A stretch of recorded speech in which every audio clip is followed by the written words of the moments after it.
ابھی تازہ ایک واقعہ ہے، 2.5 کروڑ روپے ایک شخص نے سری نگر میں اپنی بچی کے نکاح پر لگائے ہیں، 2.5 کروڑ، اور 4 لاکھ روپے اس نے دیے ہیں ان کو جو رات کو ناچنے اور گانے کے لیے آتے۔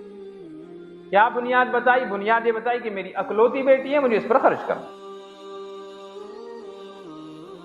اگر وہ 2.5 کروڑ روپے اس نے خرچ کیے ہوتے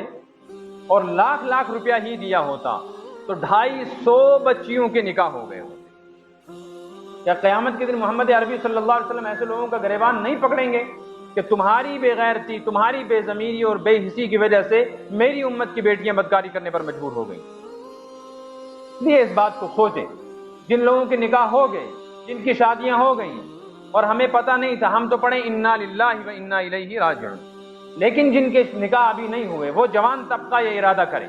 کہ ہم سٹینڈ لیں گے، ہم اپنے ماں باپ کو کہیں گے کوئی بے دینی اور بے غیرتی اور بے شرمی اور بے حسی نہیں ہوگی، ہم شریعت اور سنت کے مطابق شادیاں کریں گے، ہمیں زندگی گزارنی ہے۔ ہزاروں لوگوں کو بلا کر ان کے کھانے پر بلا وجہ ان کو دکھانے کے لیے ڈیکوریشن پہ لاکھوں روپیہ خرچ کرو گے، پھر ہم دونوں میاں بیوی آپس میں لڑیں گے، کل اجڑیں گے، تو فائدہ کیا ہوگا؟ ایک تو اس بات کا خیال ہے۔ دوسری اہم بات یہ ہے کہ ہمارے یہاں ایک نئی برائی چل پڑی ہے کہ رشتہ ہوتا ہے منگنی کے بعد انتظار کیا جاتا ہے 6 مہینے 7 مہینے کے بعد نکاح ہوگا، ایک گیپ دیتے ہیں بیچ میں، نکاح ہو گیا تو نکاح کے بعد پھر ایک انتظار کیا جاتا ہے، کہیں سال، کہیں 6 مہینے، کہیں 2 سال کی، ابھی نہیں، شادی ہم 2 سال کے بعد کرتے ہیں۔ جہاں یہ ایک معاشرتی برائی ہے وہاں اس کے ساتھ اور بہت سی خرابیاں جڑی ہوئی ہیں۔ اس میں ایک بڑی خرابی یہ ہے کہ موبائل کی وجہ سے لڑکے لڑکی کا آج براہ راست رابطہ ہے۔ یہ لڑکا منگنی ہو جانے کے بعد لڑکی کے ساتھ رابطہ کرتا ہے،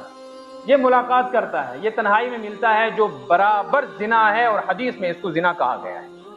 اور حدیث شریف میں آیا ہے قیامت کی نشانیوں میں سے ایک نشانی یہ ہے، آپ نے فرمایا کہ شوہر اپنی بیوی کے ساتھ زنا کرے گا۔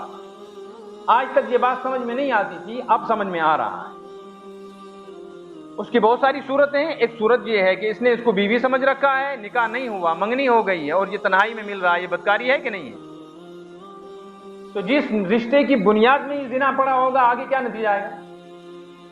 دوسری برائی یہ ہے کہ نکاح ہو گیا، نکاح کے بعد 6 مہینے کا وقفہ رکھا ہے، نہیں جی ابھی اپریل میں ہم نے نکاح کیا ہے، اکتوبر میں حالت ختم ہو جائے گا تب ہم شادیاں کریں گے۔ تو یہ 6 مہینے کا جو درمیان میں فاصلہ ہے، اس میں لڑکا لڑکی ایک دوسرے سے فون پہ بات کرتے ہیں۔ کبھی لڑکی نے فون نہیں اٹھایا، لڑکا ناراض، لڑکے نے فون کیا تھا لڑکی کو، لڑکی نے فون کیا تھا لڑکے کو، ایک دوسرے کا فون اٹینڈ نہیں کر سکے، ایک دوسرے کا فون بزی آیا تو بس ذہن میں بات آئی کہ پتہ نہیں اس کا کس کے ساتھ رابطہ ہے، جب بھی فون کرتے ہیں تو یہ کسی نہ کسی کے ساتھ انگیج ہوتا ہے، بس اس نے کوہرام اٹھا رکھا ہے کہ نہیں تیرا تو کسی اور لڑکی کے ساتھ رشتہ تعلق ہے، وہ کہتی ہے تیرا کسی اور لڑکے کے ساتھ رشتہ ہے اور تعلق ہے۔ اس پر انتشار پیدا ہوتا ہے، اختلاف ہوتا ہے، ماں باپ کو، خاندان کو، گھر کو کچھ پتہ نہیں، اور یہ دونوں اتنا لڑتے ہیں کہ ان کی نوبت نکاح کے بجائے طلاق پر پہنچتی ہے۔ اب ماں باپ کو پتہ چلتا ہے کہ 6 مہینے سے لڑکا لڑکی آپس میں لڑ رہے ہیں، پھر طلاق پر نوبت پہنچتی ہے، پھر آتے ہیں بتلاؤ جی ہم نے یہ دیا تھا، واپس کیا لینا ہے، دینا کیا ہے؟ کیا ضرورت پڑی ہے اس بات کی؟ اس سے بڑی بیماری یہ ہے کہ آج بڑا جادو کا اثر ہے، جادو ہو رہا ہے، بد نظری بہت ہے، اور جنات اور شیاطین کا غلبہ ہے۔ جب رشتہ ہو جاتا ہے، نکاح ہو جاتا ہے اور شادی نہیں ہوتی، ہمسایوں کو برا لگتا ہے، رشتہ داروں کو برا لگتا ہے، ممکن ہے، سارے نہیں، ممکن ہے کوئی آدمی جادو کر دے، کوئی بد نظری کا شکار کر دے ان کو، اور ان کے آپس میں اختلاف ہو اور رشتہ ٹوٹ جائے۔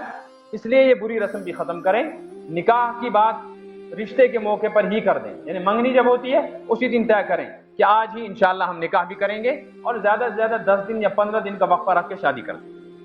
آگے جب یہ دونوں ساتھ رہیں گے انشاءاللہ ایک دوسرے کو سمجھنے کا موقع بھی ملے گا اور اونچ نیچ برداشت کرنا آسان بھی ہو جائے گا۔ ورنہ بڑی بڑی عزت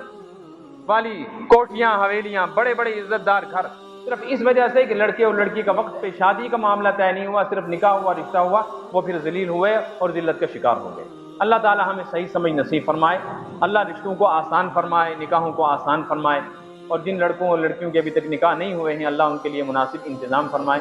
انشاءاللہ نماز جمعہ کے بعد نکاح ہوگا۔ آپ حضرات سے گزارش ہے کہ جن کو بہت زیادہ مجبوری نہ ہو وہ نماز کے بعد 10 منٹ تشریف رکھیں، بیان نہیں ہوگا، بات تو ہو چکی ہے، بس ایجاب و قبول ہوگا، سب لوگ دیکھ لیں کہ نکاح کیسے ہوتا ہے، اور نکاح چونکہ سنت ہے، اس کے بعد دعا بھی ہوگی تو دعا میں سب حضرات شرکت کریں۔ ربنا تقبل منا انک انت السمیع العلیم۔